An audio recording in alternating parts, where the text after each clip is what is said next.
અરે ઓછું નાક પણ અસલી નાક. MDH કાશ્મીરી લાલ મરચાની પાવડર. ગીર સોમનાથના વરસિંગપુર ગામમાં કલેક્ટરે કરી સરપ્રાઇઝ વિઝિટ. કલેક્ટરે આંગણવાડીની કામગીરી પર નારાજગી વ્યક્ત કરી. આંગણવાડી કાર્યકર પાસે પૂરતી માહિતી ન હોવાથી ઠપકો આપ્યો. પ્રાથમિક શાળાની મુલાકાત લઈ મધ્યાહન ભોજન અંગે પણ તપાસ કરી.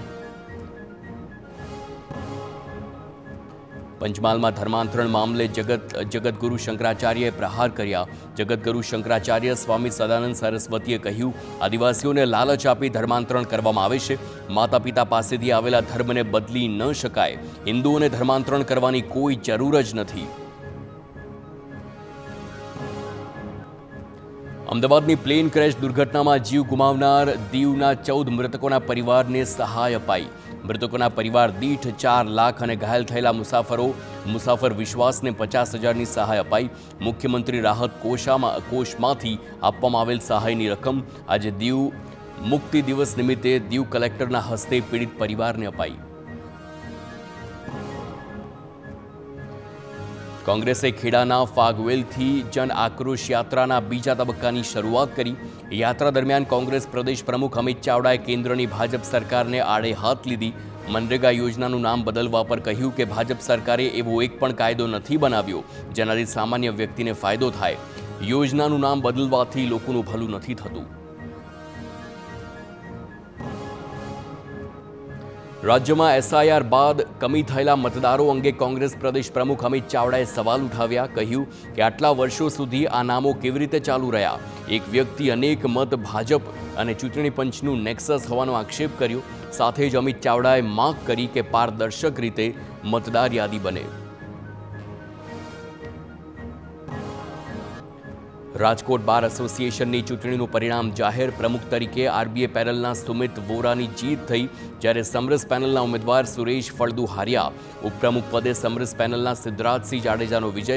સેક્રેટરી તરીકે નિલેશ પટેલ વિજેતા થયા.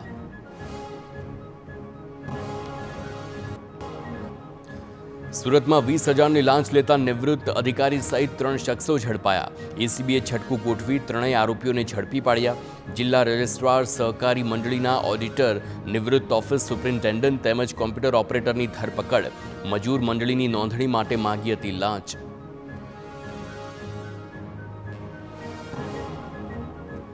અમદાવાદમાં ખ્યાતિ હોસ્પિટલ કાંડના તમામ આરોપીઓને કોર્ટમાંથી છટકો. કેસમાંથી મુક્ત થવાની અરજી સેશન્સ કોર્ટે ફગાવી.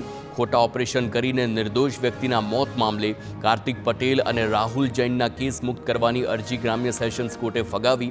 તમામ આરોપીઓ વિરુદ્ધ ચાર્જ ફ્રેમની પ્રક્રિયા હાથ ધરાશે.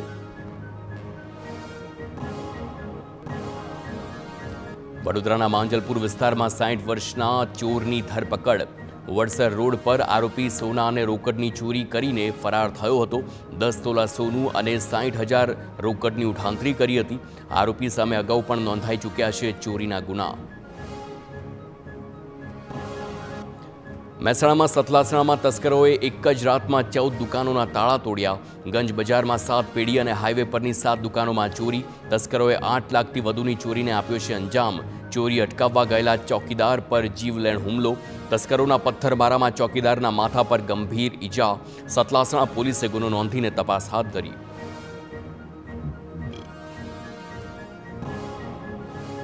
સુરેન્દ્રનગરમાં ચોટીલામાં લાકડાની હેરાફેરીનો પર્દાફાશ. પ્રાંત અધિકારીએ ચેકિંગ દરમિયાન કરોડોની હેરાફેરી ઝડપી પાડી.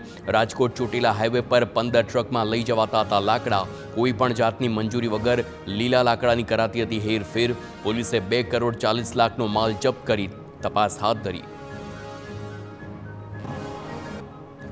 સુરતના પુણા વિસ્તારમાં MD ડ્રગ્સ સાથે એક આરોપી ઝડપાયો. પોલીસે આરોપી પાસેથી 3.9 ગ્રામ MD ડ્રગ્સ જપ્ત કર્યું છે. ડ્રગ્સ સહિત 29,000નો મુદ્દામાલ કબજે કરી આરોપીની ધરપકડ કરાઈ.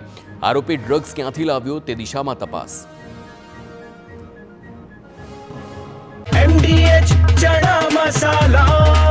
હવે છોલા હોય કે ચોળા, સફેદ ચણા હોય કે કાળા ચણા, બધું મજેદાર બનશે.